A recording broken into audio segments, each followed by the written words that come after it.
Imagine this. British tanks rumble through the gates of a German camp, and what they find is so horrific that battle-hardened soldiers, men who'd seen the worst of war, drop their weapons and weep. Are you ready to confront a nightmare that still echoes through history? If you believe the truth matters, if you want the world to never forget, subscribe now for the stories that shake the soul. Subscribe to Fleek of History, and stand with us against forgetting. Narration: Liberation at Belsen, April 15, 1945, the southwest of Bergen, Nazi Germany. The earth trembles. British troops push through rusted gates into a wasteland so horrific, it barely seems real. What they see tears at the core of human decency. Over 13,000 corpses scattered as if tossed away, left to rot under the grey sky. 60,000 survivors, emaciated, eyes haunted, cling to whatever life remains. The air is thick with the reek of death, the scent of cruelty that cannot be scrubbed from memory or soul. But among the SS guards rounded up that day, one face freezes the liberators in their tracks, not from horror but paradox. She's only 22 with striking beauty, delicate features, flawless skin, captivating blue eyes. She could be the angel in any painting. But behind that angelic mask lurks a soul twisted by hate, a name that would be tattooed in the annals of infamy: Irma Grese. History would call her the beautiful beast. Section 1. Roots of Darkness. How does an innocent farm girl transform into a nightmare personified? Irma Ida Ilse Grese was born on October 7, 1923, in the sleepy village of Recken, Germany. The world she entered seemed as ordinary as any: chores in the barn, the laughter of siblings, small-town routines. But beneath the surface, shadows grew. Her father, Alfred Grese, was a strict, often violent man who loathed the rising Nazi movement, an oddity in a time when neighbors saluted Hitler's every word. When the Nazi wave crashed through Germany, filling classrooms with propaganda and playgrounds with marching uniforms, he kept his children away, thinking he was shielding them. But sometimes protection becomes a prison.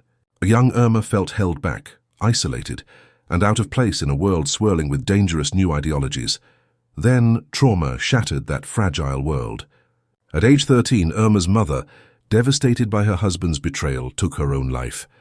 Grief slammed through the family like a storm, and the house filled with silence and rage. Irma's father grew more brutal. At school, the bullying worsened and her schoolwork crumbled. By 14, she dropped out, left only with chores, bruises, and a growing sense of invisibility. Her teenage years? 6 months here, 6 there, a farm, a shop, jobless months. Everywhere she found rejection and humiliation. Inside her, bitterness festered, that bitter taste of being powerless, fuel for something far more dangerous to come. Section 2. Indoctrination and the Making of a Monster. In 1939, as Hitler unleashed war across Europe, Irma reached a crossroads.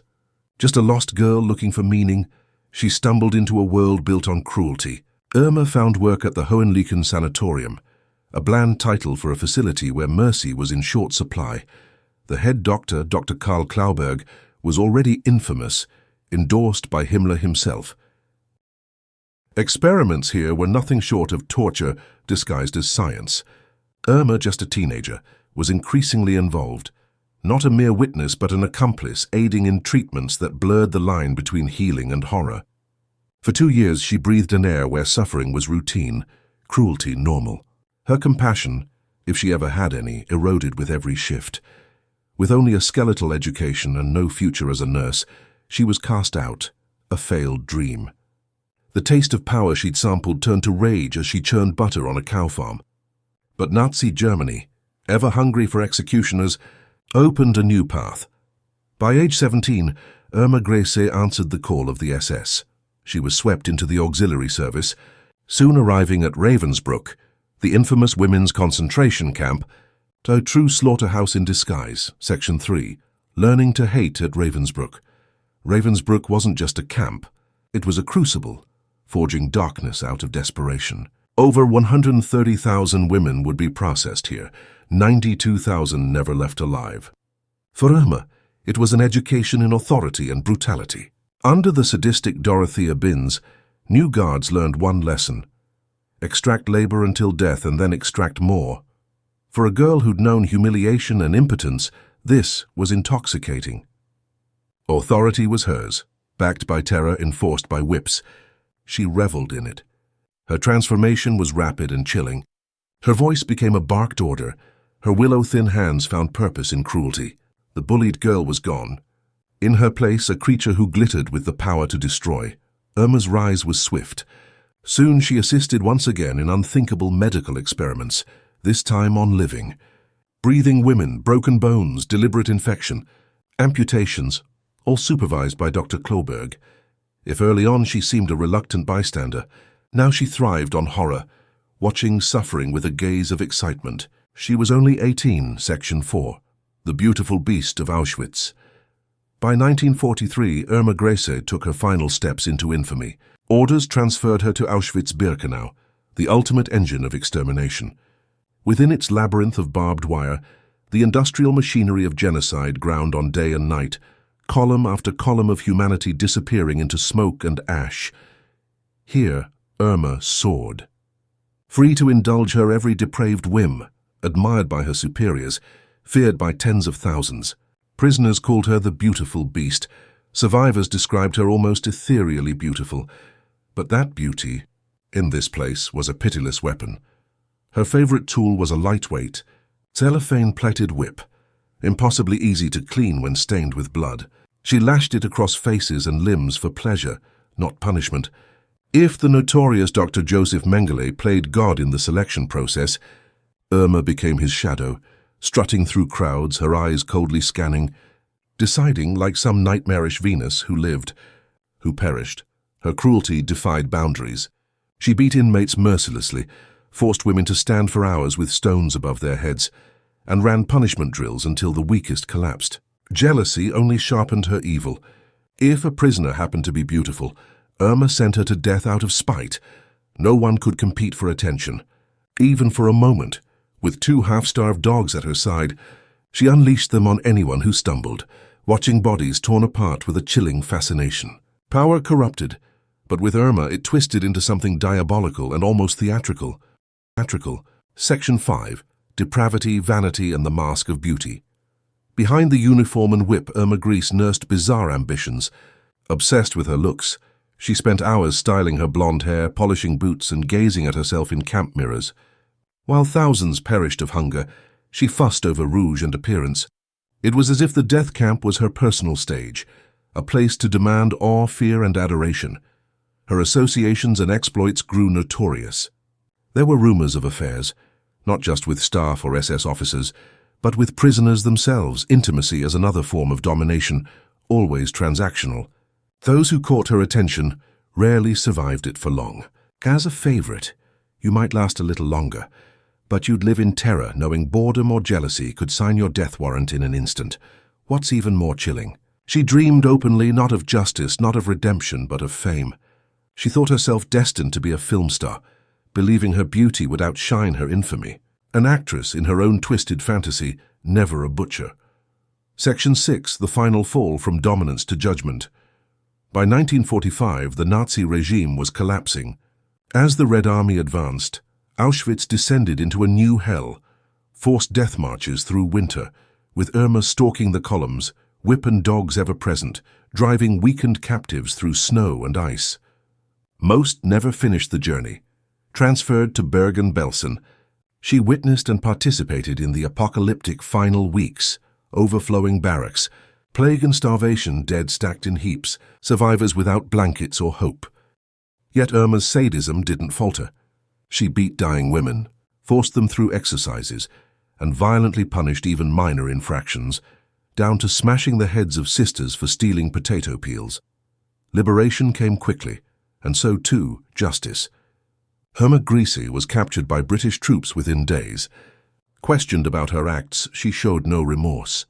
"It was our duty to exterminate antisocial elements," she spat, cold as ice. No hint of doubt, no weeping, no mercy. At trial, survivor after survivor testified, the endless beatings, the tormented deaths, her sadistic jealousy, and cold participation in selections. She denied everything, claimed discipline but nothing else, sneered that witnesses had made an elephant out of a fly. Even awaiting her fate in prison, Irma styled her hair, smiled coyly at guards, and insisted she would be a movie star one day. But history had a different ending. Section 7, Execution. The mask falls. On November 17, 1945, the verdict came. Irma Grese, only 22, was sentenced to death by hanging, the youngest woman executed under British law in the century. On December 13th, the day arrived. Executioner Albert Pierrepoint stood by. Irma didn't flinch. She stepped to the gallows with a half-smile, the actress until the bitter end. Asked for last words, she looked at her executioners and whispered, "Schnell." Quickly. One drop, and the beautiful beast was no more. No mourners, no eulogy, just silence. Section 8. The lesson, evil's human face. The legacy of Irma Grese still chills the marrow today, perhaps precisely because of her startling contradiction. Youth, beauty and brutality fused in a single life. Her story teaches a lesson with stakes as high as history itself. Evil does not always wear a monstrous face. Sometimes it hides behind a gentle smile, lurks in the eyes of a farm girl, or blazes from the beauty adored in another life. Irma Grese's horrors didn't spring up overnight. Monsters, history whispers, are made by broken homes, by unchecked hatred, by propaganda, and most of all by a world too often silent in the face of cruelty. Even at the height of her evil, Irma clung to fantasies of glamour and fame. But the world cannot and must not forgive, forget, or look away. Irma's beauty did not save her.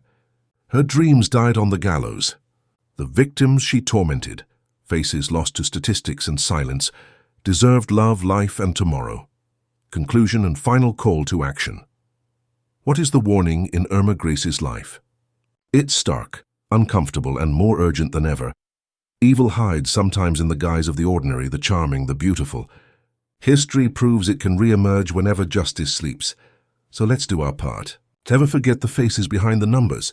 Never look away from the truth. And never let silence write humanity's darkest chapters.